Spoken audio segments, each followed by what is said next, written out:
Good morning students.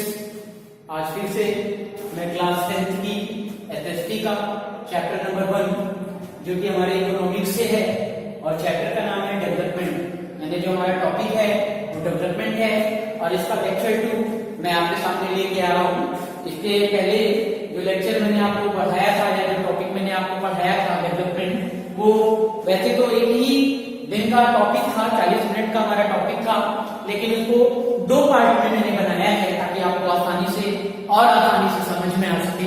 तो फिर से एक बार मैं आपको बता देता हूँ, आज हम लोग क्लास 10th की एफएसटी का चैप्टर नंबर 1 जो कि इकोनॉमिक्स से है और लेक्चर नंबर 2 है और टॉपिक है हमारा डेवलपमेंट, यानी कि डेवलपमेंट के टॉपिक पे आज हम लोग बात करने वाले हैं। और इसमें जो है छोटे छोटे 5 टॉपिक हमारे बनते हैं। इन 5 टॉपिक पे हम लोग ब्रीफली जो है एक एक टॉपिक पे डिस्कशन करते हैं। तो पहला टॉपिक है हमारा इनकम एंड अदर क्राइटेरिया, यानी इनकम के अलावा और कौन से क्राइटेरिया है जिससे हम लोग डेवलपमेंट को मेजर कर सकते हैं, डेवलपमेंट को माप सकते हैं, इस पर हम लोग जो है बात करेंगे। तो इनकम और अदर क्राइटेरिया में कुछ जो है 3-4 राज्यों को कंपैरिजन करेंगे। आपके बुक में वो फिगर दिया हुआ है, उस फिगर पर हम लोग जो है कंपैरिजन करेंगे और समझेंगे कि एक दूसरे में किस प्रकार की चीजों को एक्सपेक्ट किया जा सकता है। दूसरा पॉइंट है पब्लिक फैसिलिटीज, यानी जो सार्वजनिक सुविधाएं हम लोगों को उपलब्ध होती हैं, उन पब्लिक फैसिलिटीज पर दूसरे पॉइंट में हम लोग जो है यहाँ पे डिस्कशन करेंगे। तीसरा पॉइंट है बॉडी मास इंडेक्स। ये बहुत इंपॉर्टेंट टॉपिक है, एग्जाम में भी पूछा जा चुका है, इसलिए इसको जो है आईएमपी कर लेंगे और इसको जरूर पढ़ेंगे। इसको कहते हैं बॉडी मास इंडेक्स, शॉर्ट में कहते हैं बीएमआई, और इसको निकालने का तरीका है weight in KG and height in metre square, यानी किसी भी व्यक्ति का बीएमआई बॉडी मास इंडेक्स निकालना है, यानी वो नरिश्ड है या अंडर नरिश्ड है, यानी कि वो पोषित है या कुपोषित है, ये निकालने के लिए बीएमआई का प्रयोग या बॉडी मास इंडेक्स का प्रयोग करते हैं। अभी इस बॉडी मास इंडेक्स के समय में हम लोग आसानी से बात करेंगे इस पर। अगला टॉपिक है ह्यूमन डेवलपमेंट रिपोर्ट, इसको जो है शॉर्ट में एचडीआर कहते हैं। तो एचडीआर पर भी हम लोग अभी यहाँ पे डिस्कशन करेंगे। और लास्ट पॉइंट है सस्टेनेबिलिटी ऑफ डेवलपमेंट, यानी डेवलपमेंट को किस प्रकार से सस्टेनेबल किया जा सकता है, यानी डेवलपमेंट को आसानी से किस प्रकार से सस्टेनेबल करके सभी क्षेत्रों में डेवलपमेंट किया जा सकता है, इस पर जो है हम अभी अपने इस लेक्चर में चर्चा करेंगे। तो let's start the topic and the name of the topic is development and our first topic is income and other criteria. Let us discuss about the income and other criteria. तो चलिए income और दूसरे criteria पर discussion करते हैं। तो देखेंगे कि जो डेवलपमेंट का लेवल अगर आप देखें तो नेशन से क्षेत्र तक अगर हम देखें तो सभी जगह आपको अलग अलग मिलेगा। तो चलिए इस अलग अलग को जानने के लिए 3 स्टेट हैं आपके सामने, यानी कि यहाँ पर जो है हम लोग 3 स्टेट की बात करते हैं। पहला देखेंगे तो आप देखेंगे तो पहला स्टेट है महाराष्ट्र, दूसरा केरला और तीसरा बिहार, यानी कि यहाँ पर महाराष्ट्र की बात करते हैं, यहाँ पे हम केरला की बात करते हैं, यहाँ पे हम लोग केरला की बात करते हैं और तीसरे में हम देखेंगे तो यहाँ पे बिहार की बात करते हैं। यानी इन 3 स्टेट की इनकम और अदर क्राइटेरिया में इन 3 स्टेट पर जो है हमारा डिस्कशन होता है। तो देखेंगे ये एक इकोनॉमिक सर्वे हुआ था 2013-14 में और इसमें 3 स्टेट आए थे आपके, महाराष्ट्र के, केरला के और बिहार के। तो महाराष्ट्र में मैं इन्फेंट मॉर्टेलिटी रेट, एक चीज होती है इन्फेंट मॉर्टेलिटी रेट, इसको IMR कहते हैं और हिंदी में बोलते हैं शिशु मृत्यु दर, यानी कि इसे बोलते हैं इन्फेंट मॉर्टेलिटी रेट, शिशु मृत्यु दर। इसके अलावा हम लोग लिटरेसी परसेंटेज पर चर्चा करेंगे कि कितना था 2011 के आधार पर जो वहां पर साक्षरता दर थी वो कितना थी। इसके बाद बात करेंगे कि नेट अटेंडेंस रेशियो, यानी हम लोग जो है नेट अटेंडेंस रेशियो पे बात करेंगे और लास्ट में बात होगी पर कैपिटा इनकम, यानी प्रति व्यक्ति आय। तो चलिए देखते हैं 3 पॉइंट यहाँ से निकल कर आते हैं, जैसा कि सर्वे आपको हुआ है, और उस सर्वे के आधार पर 3 पॉइंट्स निकल कर आते हैं। पहला पॉइंट अगर हम देखेंगे तो जो पर कैपिटा इनकम है वो महाराष्ट्र में हायर है और बिहार में लोअर है, यानी जो प्रति व्यक्ति आय है वो महाराष्ट्र में ज्यादा है और बिहार में कम है, यानी महाराष्ट्र के लोगों की प्रति व्यक्ति आय ज्यादा है और बिहार के लोगों की प्रति व्यक्ति आय कम है। तो इसका मतलब ये है कि एम्प्लॉयमेंट स्टेटस की अगर आप बात करें तो एम्प्लॉयमेंट स्टेटस जो है महाराष्ट्र में ज्यादा है, और बिहार की बात करें तो बिहार में एम्प्लॉयमेंट स्टेटस जो है वो कम है, यानी महाराष्ट्र में ज्यादा से ज्यादा लोग कार्य करते हैं, उनको रोजगार प्राप्त है, और बिहार में बहुत कम मात्रा में लोगों को रोजगार प्राप्त है। इसलिए महाराष्ट्र के लोगों की प्रति व्यक्ति आय ज्यादा है और बिहार के लोगों की प्रति व्यक्ति आय कम है। इस प्रकार से दूसरे पॉइंट पर अगर हम बात करें तो इन्फेंट मोर्टेलिटी रेट, यानी कि शिशु मृत्यु दर, तो शिशु मृत्यु दर में देखेंगे तो केरला में कम है और बिहार में ज्यादा है, यानी कि अगर आप कह सकते हैं तो केरला में जो लोग हैं वहां पे लोगों को अच्छी स्वास्थ्य सुविधाएं उपलब्ध हैं, इसलिए इन्फेंट मोर्टेलिटी रेट कम है। लेकिन बिहार में देखेंगे तो अच्छी स्वास्थ्य सुविधाएं उपलब्ध नहीं है, यानी कि उनके पास अच्छी स्वास्थ्य सुविधा उपलब्ध नहीं है। तो इस प्रकार से आगे तीसरे पॉइंट में लिटरेसी रेट की अगर हम बात करें, साक्षरता दर की बात करें, तो बिहार में साक्षरता दर कम है और केरला में साक्षरता दर बहुत अधिक है। इससे ये पता चलता है कि पर कैपिटा इनकम के आधार पर आप डेवलपमेंट को डिसाइड नहीं कर सकते हैं, प्रति व्यक्ति आय के आधार पर आप जो है विकास की चीजों का विकास के बारे में नहीं बता सकते हैं, बल्कि इसके लिए विकास के लिए मैंने आपको बताया था कि डेवलपमेंट के लिए चौतरफा विकास, यानी कि ऑल राउंड डेवलपमेंट, सभी क्षेत्रों में यहाँ पे डेवलपमेंट होना चाहिए, तभी जो है हम डेवलपमेंट उसको कह सकते हैं या तभी जो है इसको डेवलपमेंट माना जा सकता है। तो इस प्रकार से ये एक छोटा सर्वे रहा।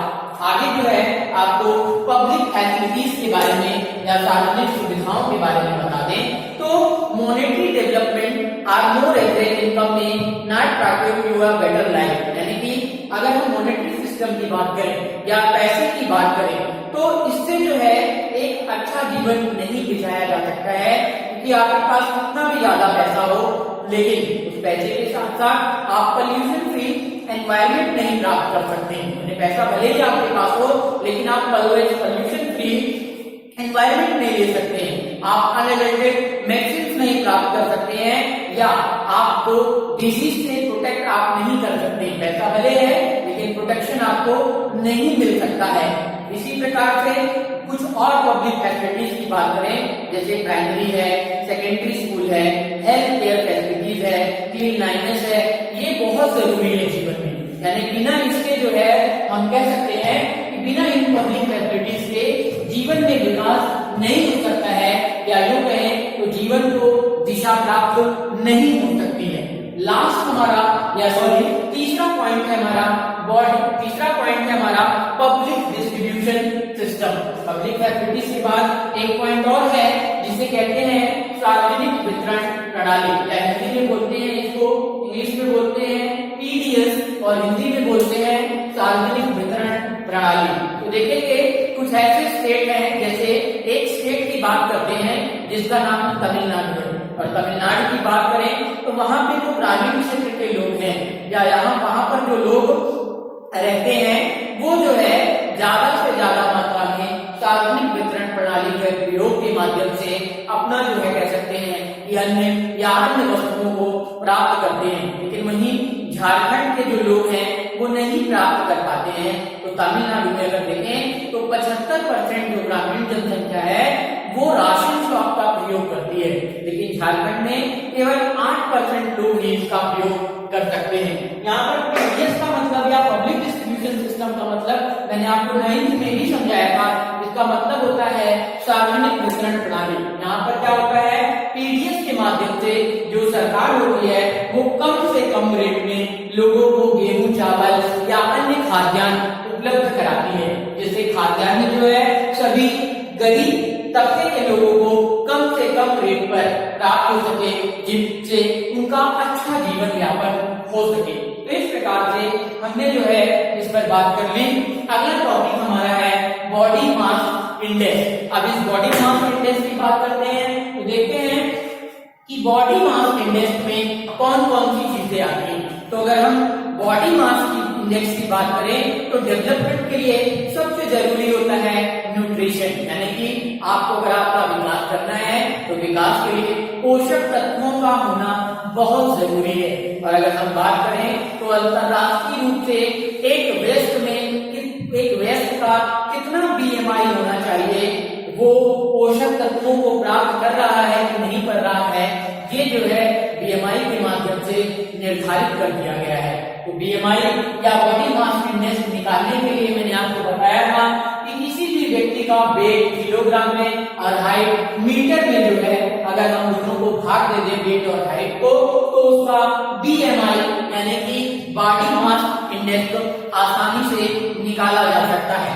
अगर किसी व्यक्ति का बॉडी मास इंडेक्स 18.5 है तो इसका मतलब वो व्यक्ति अंडर नरिश्ड है, लेकिन वही अगर बॉडी मास इंडेक्स 25 से ऊपर हो जाए तो इसका मतलब वो ओवरवेट है, यानी कि उसका वजन बहुत ज्यादा है। तो बॉडी मास इंडेक्स निकालने के पीछे उद्देश्य ये होता है कि वो व्यक्ति नरिश्ड है या अंडर नरिश्ड है, यानी कि वो पोषक तत्व प्राप्त कर रहा है, तो उसका विकसित शरीर विकसित हो रहा है कि नहीं हो रहा है, ये निकालने के लिए अंतरराष्ट्रीय स्तर पर BMI को जो है दिया गया है या BMI के माध्यम से निकाला जाता है। अगली चीज है ह्यूमन डेवलपमेंट रिपोर्ट, जिसे हम कहते हैं HDR। चलिए HDR के बारे में देखते हैं। ये HDR क्या होता है, ह्यूमन डेवलपमेंट रिपोर्ट किसे कहते हैं। तो ह्यूमन डेवलपमेंट रिपोर्ट या ह्यूमन डेवलपमेंट रिपोर्ट जो होती है वो UNDP पब्लिश करती है। इसे हम कहते हैं यूनाइटेड नेशन डेवलपमेंट प्रोग्राम, और इनके कुछ मेजर्स होते हैं, इन मेजर्स के माध्यम से वो जो है इसको पब्लिश करती है। तो चलिए देखते हैं इसमें कौन कौन सी चीजें होती हैं। इसमें 3 चीजें निकलती हैं। पहला है लिविंग स्टैंडर्ड, दूसरा है हेल्थ स्टेटस और तीसरा है education level of the people, यानी कि पहला लिविंग स्टैंडर्ड है, उनकी जीवन शैली किस प्रकार से होती है, यानी वो किस प्रकार का जीवन यापन कर रहे हैं या उनकी प्रति व्यक्ति आय कितनी है। दूसरा है हेल्थ स्टेटस, उनका स्वास्थ्य कैसा है, यानी कि लाइफ एक्सपेक्टेंसी की हम बात करते हैं कि औसतन उम्र उनकी क्या है, कितने वर्ष वो जिएंगे। या तीसरा किस प्रकार से उन्हें शैक्षिक सुविधाएं उपलब्ध होती हैं। तो अगर भारत की बात करें SDR में तो 135वीं रैंक है और 2004-2014 में, लेकिन 2004 की रिपोर्ट के आधार पर देखें तो 126वीं रैंक थी। इसके अलावा श्रीलंका और अन्य देश जो है देखेंगे तो अहेड है, आगे की तरफ है। और ये SDI जो होती है वो तमाम यानी कि पॉवर्टी को लेकर, पॉवर्टी लेवल को लेकर, इनइक्वालिटी को लेकर, एनवायरमेंटल एस्पेक्ट को लेकर समय समय पर मेजर्स जो है वो जारी करती है, समय समय पर गाइडलाइन जो है वो जारी करती है और ये जो है रिपोर्ट तैयार करती है। और इस रिपोर्ट को हम कहते हैं HDR। इस HDR रिपोर्ट के आधार पर हमको पता चल जाता है कि ह्यूमन का डेवलपमेंट कितना हो रहा है। तो चलिए और हमारे अंतिम पॉइंट पर हम लोग डिस्कशन करते हैं कि सस्टेनेबल डेवलपमेंट करने के लिए क्या क्या करना पड़ता है। तो आप जानते हैं कि इकोनॉमिक डेवलपमेंट, अगर हम डेवलप्ड कंट्री या डेवलपिंग कंट्री की बात करें तो वहां पे देखेंगे तो जो जितना ज्यादा अपने नेचुरल रिसोर्सेज और एनवायरमेंट का प्रयोग करके अपना इकोनॉमिक डेवलपमेंट कर लेता है, उसका उतना ज्यादा डेवलपमेंट होता है। 2 प्रकार के देशों के बारे में बताया, एक डेवलप्ड और दूसरा डेवलपिंग, यानी एक विकसित देश और दूसरा विकासशील देश। अब विकसित और विकासशील क्या है ये मैंने आपको पहले ही बताया। तो देखेंगे कि जो माइनिंग का काम होता है, यानी कि खदानों से वस्तुओं को, जैसे लोहे की खदानें होती हैं, सोने की होती हैं, कोयले की खदानें होती हैं, अन्य होती हैं, तो वहां से लगातार जो है रिसोर्सेज को प्राप्त किया जाता है। तो इन रिसोर्सेज को प्राप्त करने में कुछ अन्य वस्तुएं भी रिलीज होती हैं, जैसे कि कहीं कहीं पर धुआं है या अन्य पॉइजनस गैसेस का प्रयोग होता है। तो इससे जो हमारा एनवायरनमेंट है वो लगातार पॉल्यूट होता है। और एनवायरमेंट में पोल्यूशन से तमाम प्रकार की समस्याएं आती हैं, जैसे वाटर पोल्यूशन होता है या एयर पोल्यूशन होता है, तो इससे लोगों का जीवन जो है कहीं ना कहीं प्रभावित होता है। यानी कि माइनिंग से या अन्य प्रकार के कार्यों से, एक्सट्रैक्शन से कह सकते हैं कि लोगों का जीवन भी प्रभावित होता है। तो चलिए देखते हैं कि एनवायरमेंटल डिग्रेडेशन या सस्टेनेबल डेवलपमेंट किस प्रकार से आप कर सकते हैं। तो अगर आप नेचुरल रिसोर्सेज का मिसमैनेजमेंट करते हैं, तो मिसमैनेजमेंट करने से आपकी जो पृथ्वी होती है या आपका जो एरिया होता है, जिस एरिया में आप रहते हैं, अगर वहां पे आप मिसमैनेजमेंट करते हैं, तो इस मिसमैनेजमेंट करने से वो क्षेत्र जो है कहीं ना कहीं प्रभावित होता है।